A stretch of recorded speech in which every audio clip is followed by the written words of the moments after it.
This is Face the Tribune.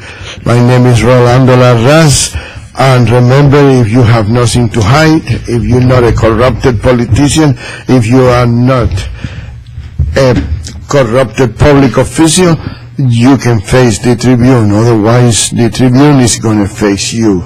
With me, of course, my co-host, Chris Garcia, and our new third leg of the table, John Estrada. Hello, everybody. Hello, Rolando. Hello, Las Vegas. Hola, ¿cómo está Las Vegas? Oh, look at that. He's flashing the Spanish now. He's one there. Remember what did that guy say? Podesta said you're needy. What is needy meaning? You need stuff? You need things? That means that the Latinos are beggars, and all we are is a tool for the Democratic Party and the Democratic machine, and they can call on us anytime. Well, he should know that. And we're like sheep. We go like sheep, and we go there and vote for them, and then they do nothing for us. He should know that. He is the one that is in charge of the Hillary Clinton campaign. Yeah. He know how much she lie, and she not. But let me tell you what I'm going to do for the Democrats, because they are so good putting the Latinos down, you know, and even I am the only one in this trio that don't speak English. Everybody else does speak English perfect. We all are. But you write English really well. Better than us, that's right. I write Spanglish, and then I have a lady that translate from the Spanglish to the half English, and then Maramis Chofani, my managing editor, make it look like I am the best speaker in the United States. She make me look like, but I have a suggestion for the Democrat Party.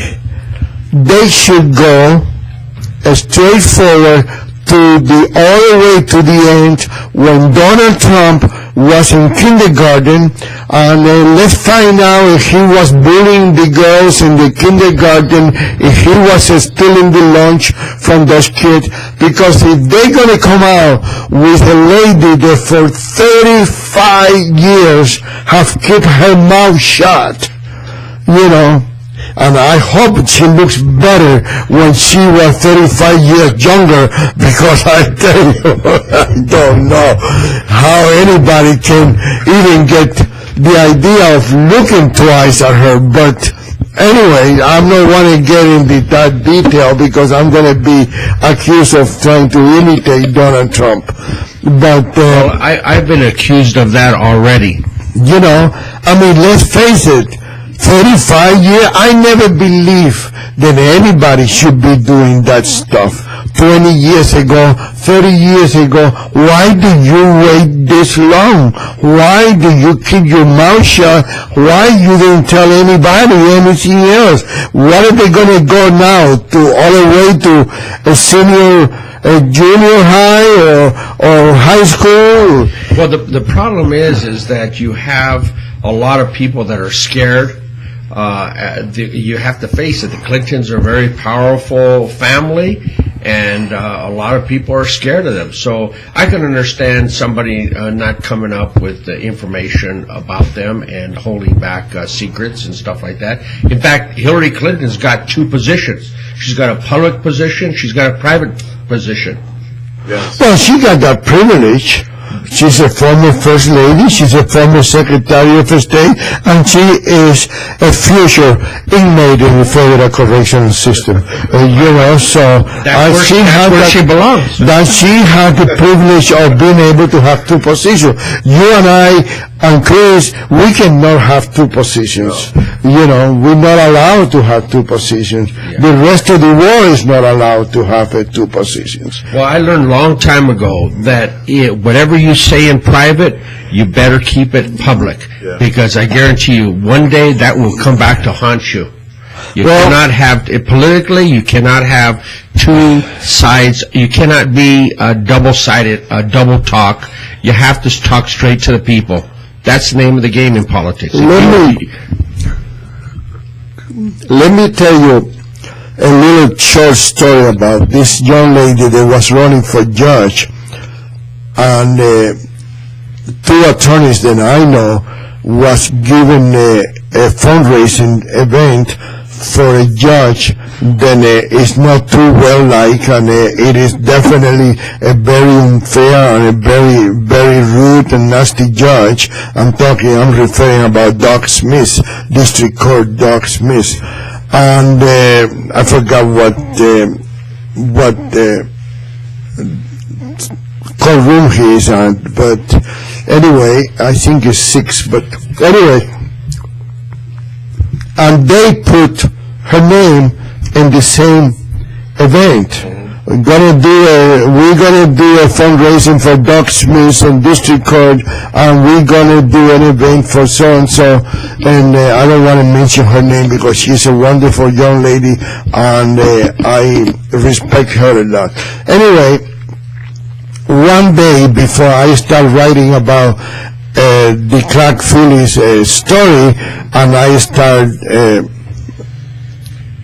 exposing the wrongdoing of Judge Bill Kephart, he used to be my friend, and I used to go over there and say hello, and I was in the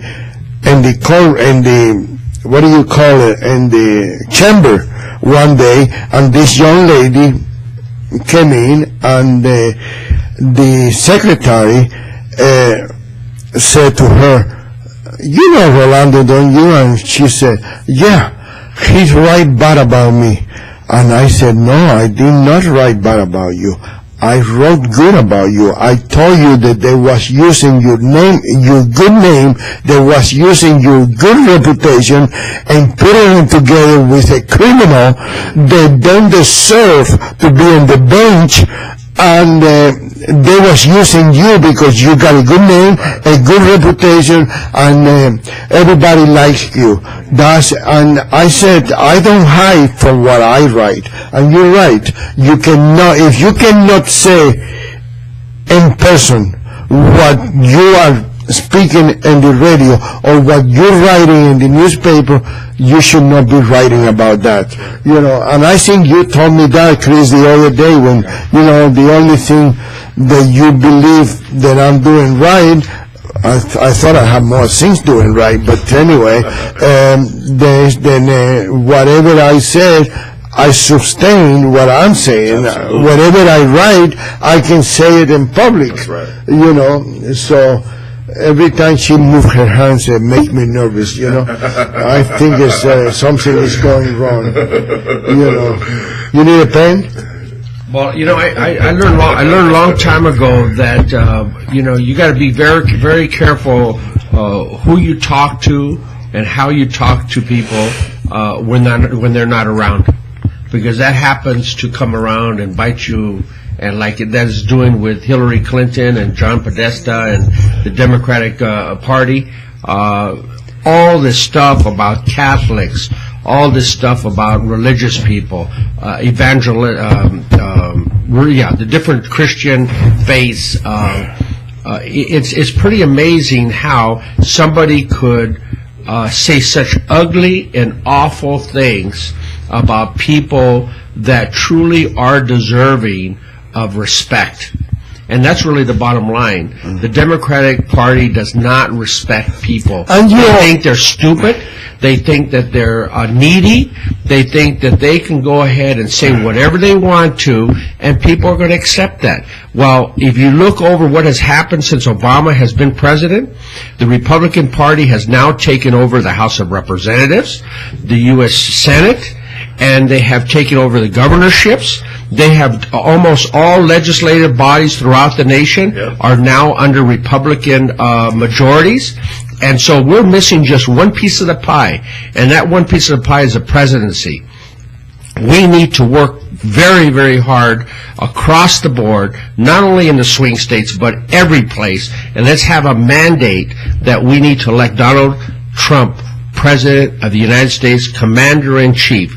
Because I tell you what, as a U.S. military veteran, I would not want to have Hillary Rodham Clinton as a Commander-in-Chief. Absolutely.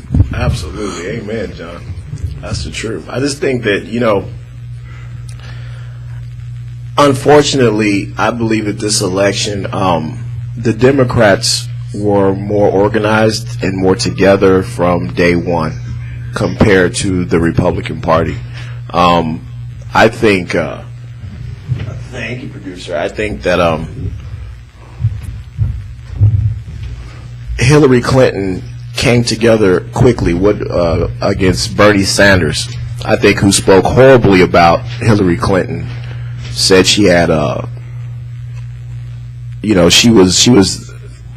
should not become the president of the United States, and they had a hard fought campaign against one another. But I think that the Democratic Party came together, and you don't even hear Bernie Sanders talk about Hillary Clinton anymore. I mean, he's at the background at every one of her rallies. And I think that you look at the Republican Party and how split it is with our leadership and Donald Trump.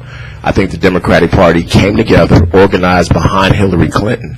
And, my dad, John, you're an ex-military guy. Rolando, you've had military and police officers in your family, and you're only as good as the entire unit, And I think that that's the thing about the Democratic Party, is that they came together and realized that, we all have to rally behind her, because yes, it's very impressive how many governors we have and senators and House leaders, but the president is the position that the Republican Party should want.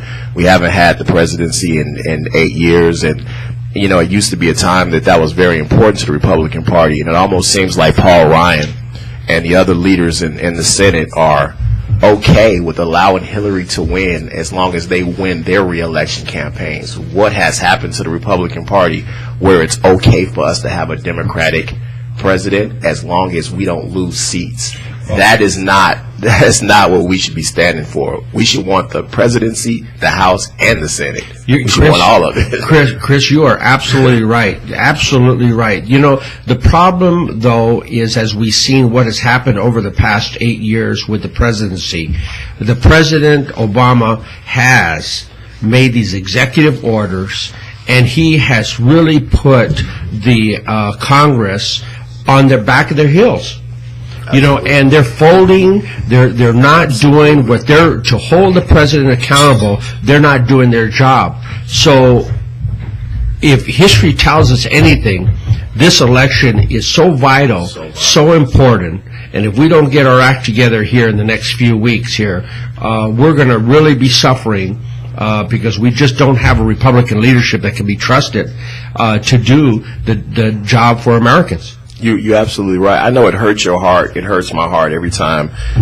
The owner of the Las Vegas Tribune, Rolando, my good friend, John's good friend, who has been doing this for years, has been speaking the truth to the Las Vegas community and all over the country. And they hear he's a great American. Mm-hmm. We don't have Americans like this anymore.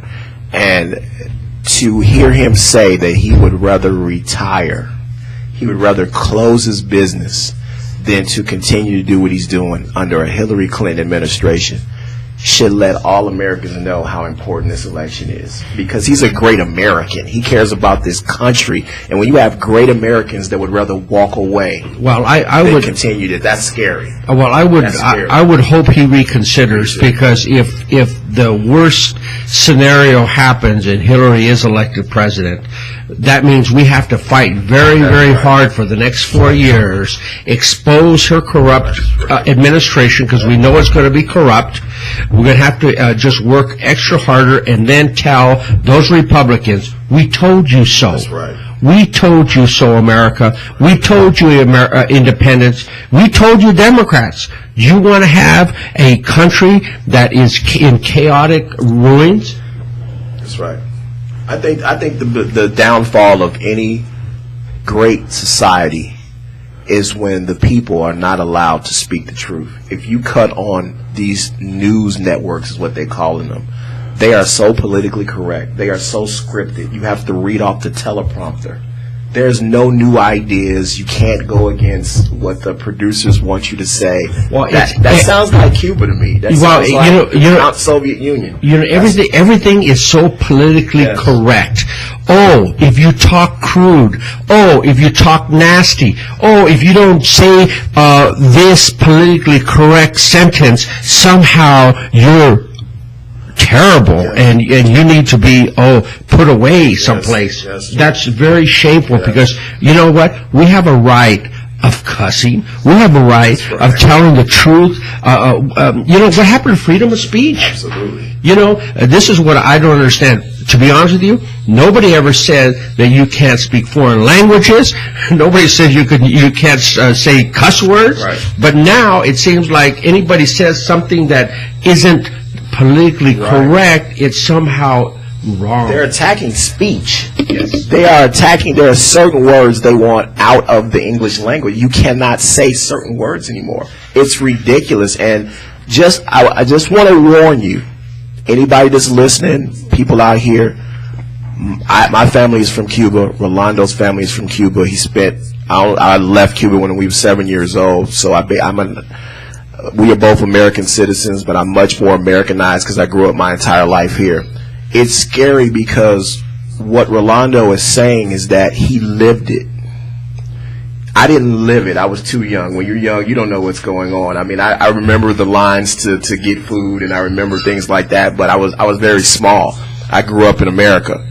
Rolando lived it a lot of his life. He's been here for many, many years. He's a great American citizen, but he knows what it's like to live under a dictatorship like that.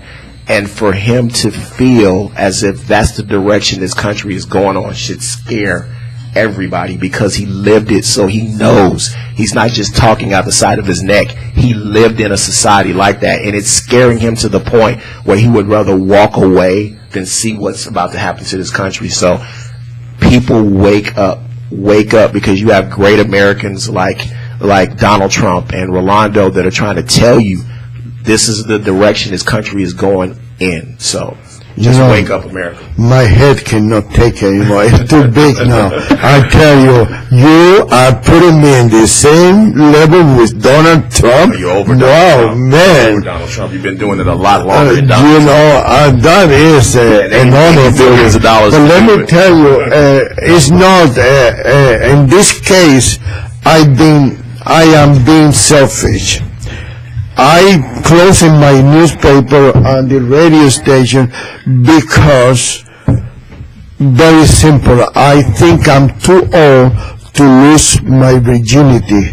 I don't want to go to prison. And when Hillary Clinton, if we are punished with Hillary Clinton as president, we are not going to have freedom of speech or freedom of the press. We're not going to have any of that stuff. Las Vegas Tribune will not be able to exist. Radio Tribune will not be able to exist. There was a great leader out of Mexico that I think it was Pancho Villa, or one of the great revolutionary leaders, said that he would rather die on his feet than on his knees.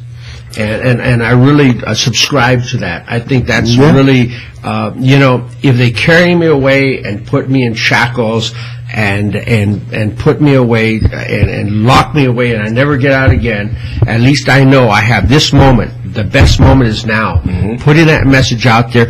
One person out there can make a difference. That's right. We all have to work together. The more one persons are out there, the more we add up, and the more people we can get to the polls to win on November 8th. Guess what? This is all a nightmare. We don't even have to worry about it. And I tell you, I think these people, any type of minority, any type of illegal resident in the United States, they need to realize that they've been taken, they've been lied to, they've been telling stuff, making promises that they're never going to fulfill. It's been like that for, 12 years I think it was, because who was running against George Bush in the second term? John Kerry. They all come out on election time, like you said yesterday, and they all tell you they're going to fix your problem, they're going to give you this, they're going to give you that, and then after they get elected, you never see them anymore. Sort of the great phrase, help is on the way and it never arrives. But I tell you one thing, I cannot swallow the expression that we need to get these people out of the shadow.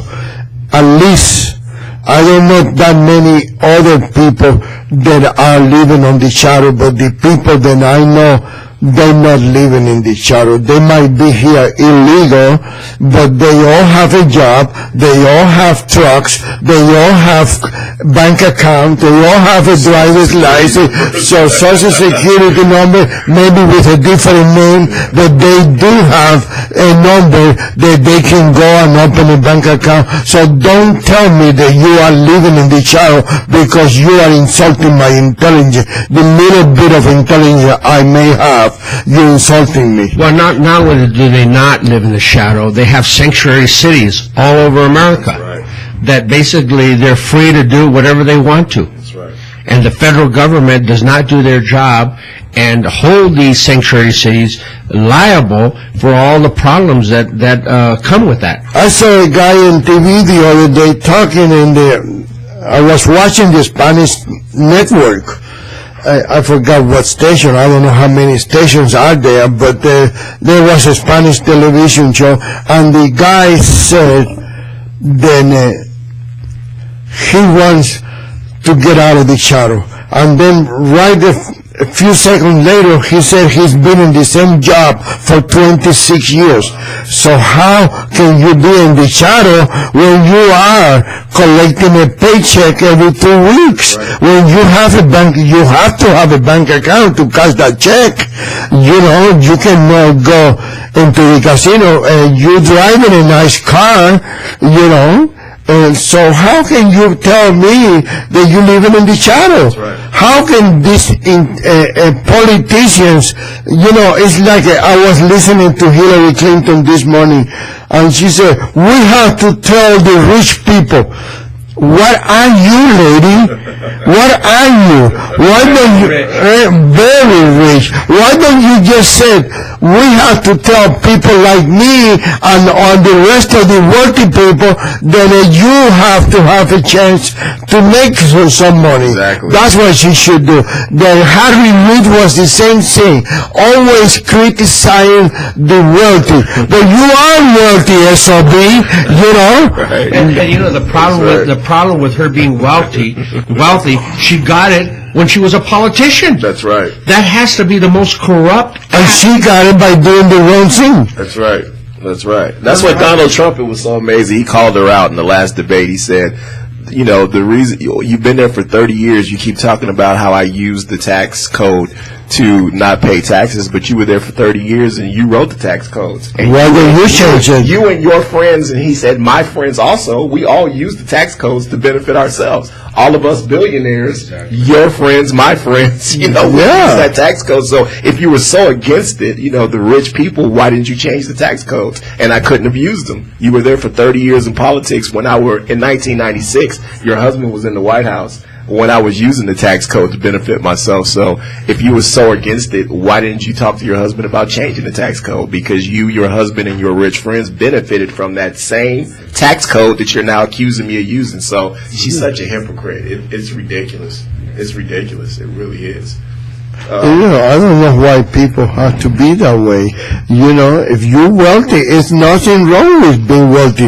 Even if you don't do anything wrong, you're making $200,000 a year, and it's just you and your wife, nothing else. You know, if you cannot live with $5,000 a week, you know, I mean. Well, let me just put this into a proper perspective here. Very simply, for one speech Bill Clinton makes, he makes upwards of $200,000 for about a 1 hour, 2 hour speech. Pretty amazing. Most people in America don't make $200,000 in a whole year. But you know, John, let me tell you, I don't blame those people for making that money. I blame the people who paid that money. Because like UNLV? Like a UNLV, when they paid $325,000 to Hillary Clinton for a 20-minute, 15-minute, 20 minutes speech, I mean, let's face it, she's not doing anything wrong. If you come over here now and you give me $1,000 for using that microphone, I'm going to take the $1,000. Please don't hesitate to do that. Do it anytime. The only problem is that in private industry, I think that's okay to be in that fashion. But when you're a government official, and you're selling your money or getting your money through foundations or getting your money through speeches that you somehow are going to get connected or get some kind of opportunity, or it's basically it's really very corrupt. And that's exactly what I said when the county manager was given a raise. This is something that really, really irritates me. When they say, we decide that we're going to bring it to a vote and all that. The guy was making 200 and some, I don't know, 249, 259, something like that. Okay? And he wanted a raise to $300,000 a year. What in this earth can that guy produce or do than anybody for $100,000 a year can do? Okay? Now, 3 months after he got the raise, I guess he was planning to have that for the retirement. He retired and he went to work for Harris Corporation for $349,000. Well, I didn't mind that. That's a private enterprise.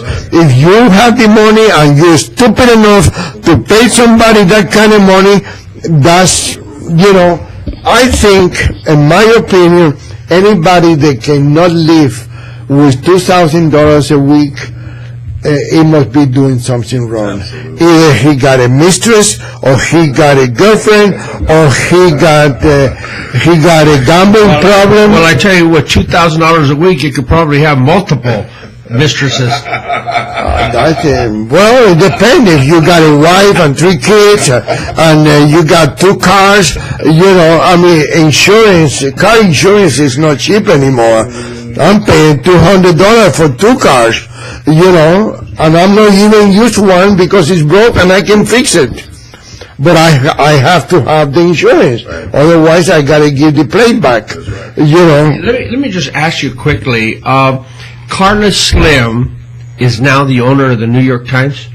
Is that correct? I believe so. That's the Mexican guy? Yeah, he is a very wealthy billionaire from Mexico. Right. He is the biggest billionaire. And I understand he is the owner of the New York Times. And the New York Times is one of the main problems for Donald Trump, because he put out stories that are just really derogatory and stuff like that. Yes. It's amazing how one media outlet is sort of like everybody else copies the mistake that one media outlet like the New York Times does. Yeah. And it's not just trying to make, like we talked about this before, trying to report the news, but they're actually making up stuff. Absolutely. Yeah. It's horrible. Yep.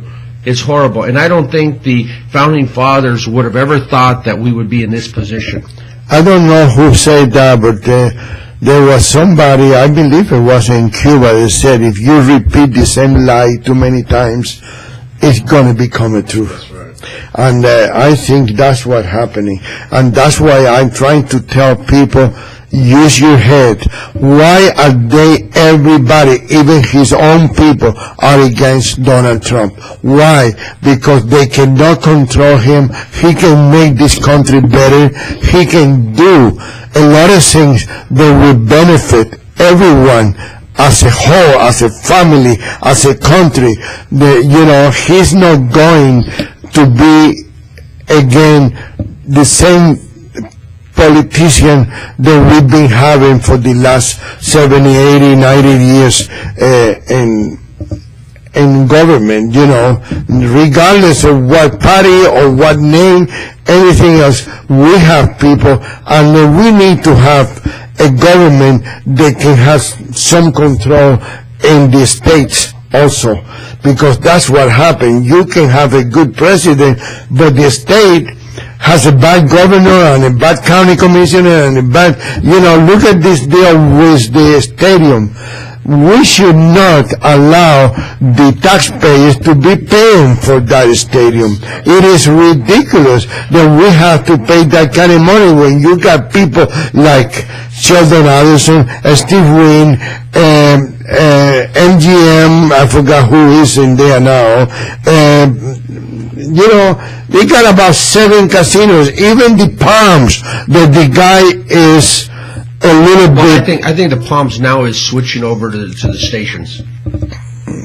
Well, still, the station, they might be the lowest in the whole group, but they're not poor. They're not refugees from Cuba, okay? They are not. Anyway, but corruption is at all levels of government. They can pay. Not at the federal. See, corruption is at local levels, too. Oh, yeah, that's what I'm saying. Yeah.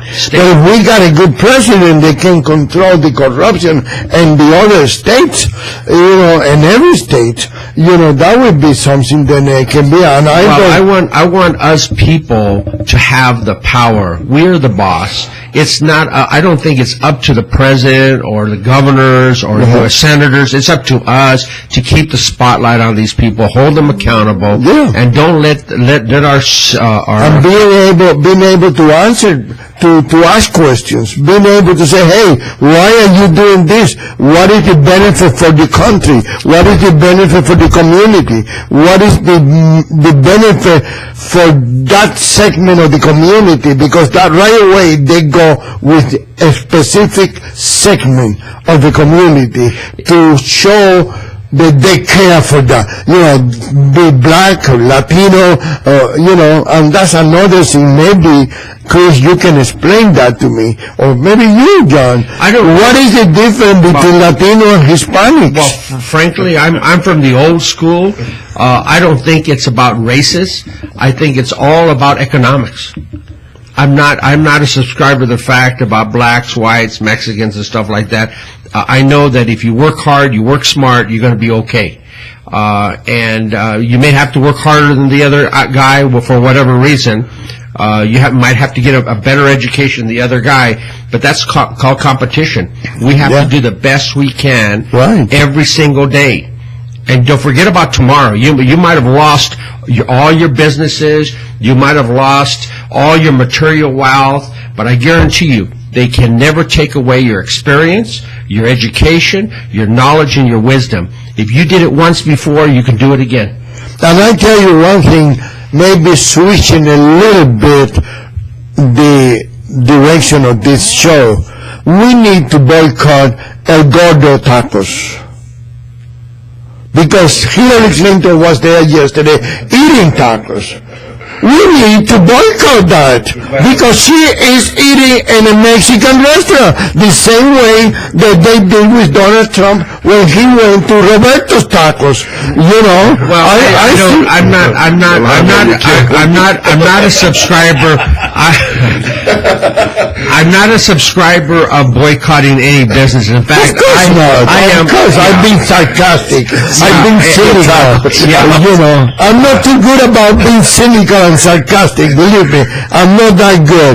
But I'm saying, like I said, we need to go back to Donald Trump being in kindergarten and junior high because he probably bore somebody, probably touched some little girl's booty, why are you going to go 35 years ago? If that woman was there 35 years ago and she didn't jump.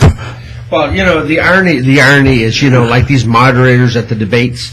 But this is not the I'm sorry to interrupt you. This is not the moderator. This is the newscaster. They're reporting that lady coming forward now with Donald Trump touching her. Well, I'm just referring to an incident that took place at the last debate. The moderator, Anderson Cooper, basically he was basically criticizing Donald Trump for this sexual stuff like that. Well, they just come out with a tape with Anderson Cooper touching Madonna's butt. You know, and being very, you know, but it's okay for him to do it. because you know he's not running for president, but he could, you know. And I tell you one thing, they should have disclosed the fact that him and Donald Trump had an encounter before. They have a personal attack on each other before. They should have disclosed that. In other words, Anderson was biased. Oh, definitely. Their boss was biased. And the media is biased, and the media is going to do everything they can to help Hillary Rodham Clinton become your next president. The only thing they was not biased on is that their boss was there to make Donald Trump look bad and make Hillary Clinton look good.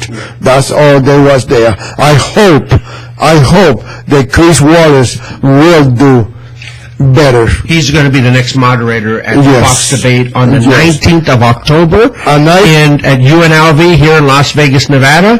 And I think, John, I'm sorry to interrupt you, I think they should have somebody there that it was for Hillary Clinton. If they're going to be unfair, they have one for Hillary Clinton and somebody that was there in favor of I think it's too late already. Because the first two debates were all for Hillary Clinton. I think Donald deserves to have, if not, because I don't think Wallace is really a friend to. I mean, I think he'll take the neutral side. So I think that's one is good enough. Yeah. Yeah, I think one can do the job. Okay, it's like putting Jorge Ramos on what do you call moderator? You know. In fact, I am really surprised the Republican leadership didn't allow that to happen. I mean, really, seriously, the way they've been orchestrating this whole campaign, I am really surprised that Jorge wasn't on the first or second debate or even the last debate. It's amazing how much ignorance certain Republican leaders are doing right now to try to divide the party up 4 weeks or 5 weeks before the election. If you don't like Donald Trump and you're Republican, please be quiet. Just do what you got to do. And you know, the funny part of the thing is Jorge Ramos, all he think about is the Mexicans, the illegals. He didn't realize that he married a Cuban woman so he can become legal in this country. So why did he hate Cubans so much? He had a daughter that is half Cuban and is working for Hillary Clinton. Amazing. Yeah, well, that's what they do. Hillary hires all these reporter connections. It's just one hand helps the other hand out. Yeah. I think this whole, if you get in your car or your truck tonight and you drive around and you leave outside the city that you're in, if you live in a large metropolis, let's take a drive around. If you can drive around the countryside, or you can drive around to a small town, or just drive around in America. And to me, it is amazing. It's such a stark contrast. We really do live in two different countries. It's amazing. I really believe that the majority of this country is Republican and conservative. When you leave outside of these large metropolises and you drive around, the majority of this country is conservative and Republican. But I do believe this, and I don't think that people give the liberal media enough credit for this. They control television, which is the largest brainwasher in this entire world. The Nazis used it during World War II when they had movies that they ran. Castro used it in Cuba through the radio, through other things. If you can brainwash people, I think they brainwashed even Republicans to believe that this country is headed in a certain direction. And if they don't get on board, they'll be left behind. I think Paul Ryan and other people are I'm from the Midwest. There are so many illegals in Wisconsin. It's ridiculous. And Really? They vote. They register. They can get a Social Security and an ID quicker than an American can. They register these people. They bus them in to vote. And I think Republicans have become so scared that they are behind the Democrats as far as jumping on board and trying to get blacks and trying to get Hispanics on board to vote for them. I mean, you can't even get a conservative to speak up against the Black Lives Matter movement. You can't get a conservative. They're afraid. They're afraid to talk. In the 60s, and the 80s, conservatives like Ronald Reagan and Gerald Ford would have spoken up against this. Yeah. Today, these conservatives are so scared because they believe they're losing votes to the Democrats. And that, to me, is why they're not supporting Trump, because Trump, to me, is an older type conservative like Reagan, like Nixon, like Ford. He speaks his mind. I think he's extremely conservative, and that's scaring off a certain wing of the Republican Party who believes that they need to be moving forward, to me, more towards the center. I think even liberal in some cases. And if that's the direction, we really then just have one party. We don't even have two parties. And that's go ahead, John. Well, no, and I think, Chris, I think that's a good analysis on that overall summary of our status today. I think you're absolutely right. We do have one party. There is no such thing as a two-party system anymore. You just have... What is that, the Socialist Party? Well, they're starting to... Everybody's becoming a... Because I think a lot of people... And that's the only thing that keep me hoping. I believe a lot of people are going to go and they're going to vote the right way. They want to vote. People are afraid to express their opinion. They are afraid to talk. They are afraid to say, I like Donald Trump. I like what he stands for. I believe that there will even be. I know in Chicago they do this. If you don't vote, they have what they call intimidators at some of the booths, the voting places, to intimidate people either to not vote or to vote a certain way.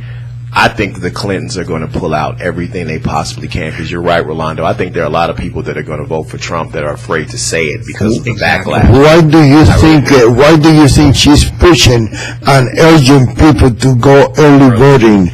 Because it may be a little more easy to play with the votes than it is the election day. I don't believe in early voting. I'm sorry, I don't. I'm too old to be, if you cannot sacrifice one day in your life, one day every 4 years to go do something for your country and exercise your right to vote and your right to elect the right person or the person that you think is the right person. It doesn't mean that you're right, but it could be you're wrong too, let's face it, people can change once they get to the Oval Office. They change.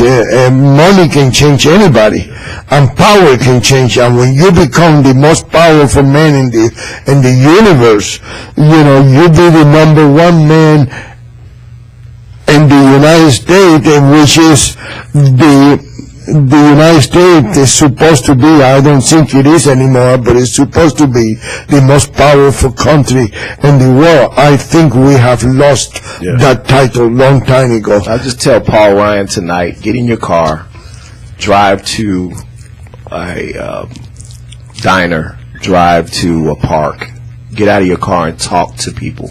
Cut CNN off. Cut MSNBC, cut all of these liberal channels off, ABC, NBC, CBS, cut them off, get in your car and go talk to people, and you'll be surprised how many people believe in Donald Trump and how many people believe in his ideas. But it's so easy to get biased and to actually believe that the people are not behind Donald Trump. If that's the case, how did he beat out 17 other Republicans? That's what I've been saying. How did he do that? Are the people stupid? How did he do that? U.S. senators. He beat U.S. senators. He beat governors. He beat a lot of people that, let's face it, had more political experience than he does. But you know what? And even more name recognition. But Donald Trump has a lot of political experience. He's been dealing with this system for a long time. That's what he said. Let's face it, he knows where the problems are, and I believe he can solve these problems. Absolutely. Yeah, I think it is a need for people to stop being afraid. People are not going to talk. People are afraid to upset the neighbor. People are upset to be target. You know, look what happened over here, because we have a sign in there for Donald Trump, which is the first time in our history that we have. It's okay, John, you don't have to pay for that right now. You can wait until later. Actually, what I was looking for was a call-in number, because I tell you what, if you're interested in having your own program on the Tribune broadcast network, call in and let's hear what you have to say. Maybe you might be our future host or future guest on this program. I think it's very, very important that we hear from you, because guess what? Your voice does matter to us.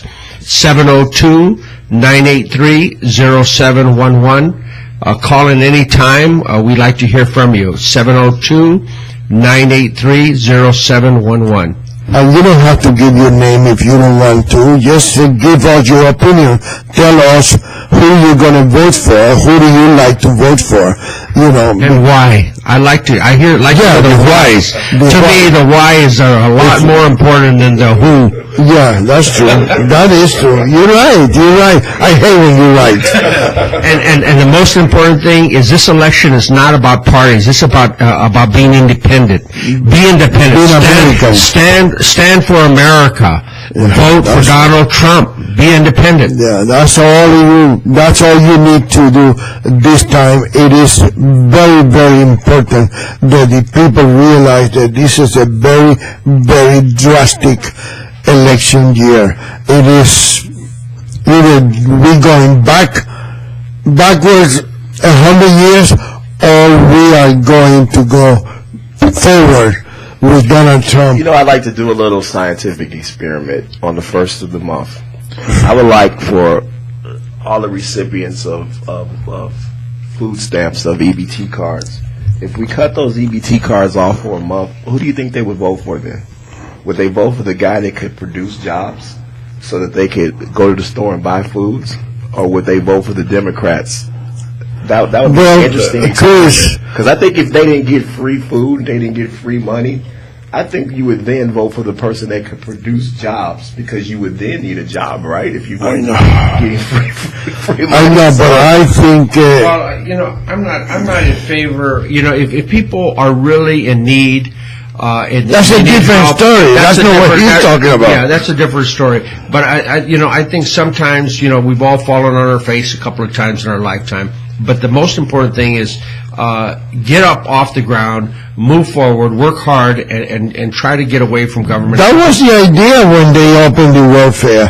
The idea was to give you a push so you can go out there but people are getting now to lay on the couch, watch opera all afternoon, and then they go and they say, oh, I got a friend in the welfare, they can get you through, and you don't have to go to work. There are a lot of good ideas that have turned out to be a disaster, and I think that that's one of the programs that has turned out to be a disaster, and the program is just growing. There are 60 more million Americans receiving food stamps today than when Obama became president. So really, how many? 60 million.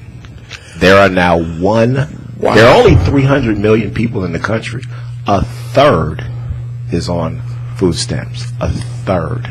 Those are Great Depression numbers. What has happened? Wow, it was 60 million? 100 million Americans are on food stamps. So I understand what everybody's saying, and it was a good idea. It has turned out to be a disaster. It has made a third of our country dependent on the government to feed them.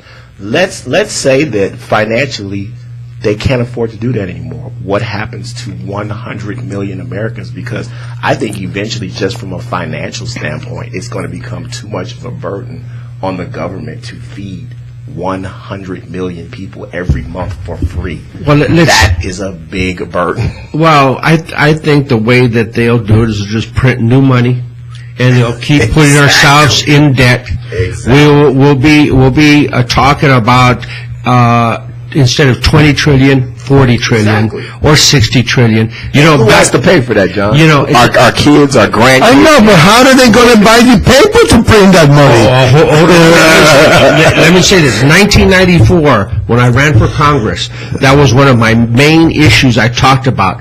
They're bragging, well, guess what? We're almost balancing the budget. I says, but you forgot, you're $4 trillion in debt. In 1994, they were $4 trillion in debt. Guess what? Today it's $20 trillion. And if we don't get it together, it will be $40 and $60 trillion. People, Americans, wake up. We cannot leave that for our children, our grandchildren, like you were saying yesterday, our great-grandchildren. That's a shameful behavior. Republicans don't talk about anything anymore. And the Democrats, Social Security should be privatized. People don't understand because they want to make people feel like you're ignorant. And if they give you the money, that you'll mess it up. That's not true. That's not true. Our government is $20 trillion in debt. I think if you gave people the money, they can make the right decisions with their own money. I trust people more than I trust the government. But the liberal media is so good. What are these people going to do if we cut off welfare? What are they going to do if they privatize? If we don't take care of you, how are you going to take care of yourself? That's what they're brilliant at doing, especially seniors, at scaring people that they're too young to take care of themselves. It's ridiculous. It really is. And conservatives don't even talk about it anymore. They don't have ideas anymore. That's why they're losing. This has been a failed, Chris, has been a failed policy for many years. Yes. As you know, they've changed their name from Democrats to liberals to progressives, and now they're moving to socialists. So come on. And you know what? And what is a socialist? The living rule of the communist. That's right. You know, everything controlled by the government. And that's why I say, remember this, the difference between democracy and communist is very simple. The communist, the man is exploited by the government. The democracy is the man is exploited by the man. Absolutely. You know, I'd rather be exploited by a man than by a woman, for that matter. I don't want to be accused of being sexist. Those people aren't even rich anymore. They are the mega wealthy, the Clintons and the people like that who have hundreds of millions of dollars, billions of dollars. And what people don't understand from a business standpoint, rich people make money on the back of poor people. And when you're in the marketplace, the number one rule, I went to school for this, you buy low and you sell high. Yep. The reason that they don't want people to privatize Social Security is because what they're going to give you then when you meet with a financial planner is an opportunity to invest. If you invest in different companies, the company's stock's going to go up. It's going to continue to go up, right? So then the rich people will not make money off of that because they'll make money slowly because their stocks will go up slowly along with your portfolio. So actually Social Security recipients will make more money if you get $700 or $800. You have a chance to double that or triple that if they privatize that. They don't want that to happen because then their stock prices go up slow. If stock prices fall, and then they probably don't control those people in Social Security. Exactly. Okay. I think it's a wrap. Thank you, Rolando and Chris. It was an honor to be with you talking about making America great. I'm willing to be here anytime you want me to be here. And don't forget that in 5 minutes you're going to have the conservative roundtable with again, John Estrada. We are squeezing everything we can out of his mentality, his brain. We are putting him on the radio 28 hours a day now. You know. Let me just say, Rolando, like my father said, John, when are you going to be done? I said, Dad, I'm only going to be done when I'm 6 feet under, and I cannot give up on America. I will not. That's right. Thank you. Thank you, Chris. And don't forget that if you need a mailbox, you need an address in Las Vegas, Mail by Rene is available. 626-0716, 702-626-0716. Okay.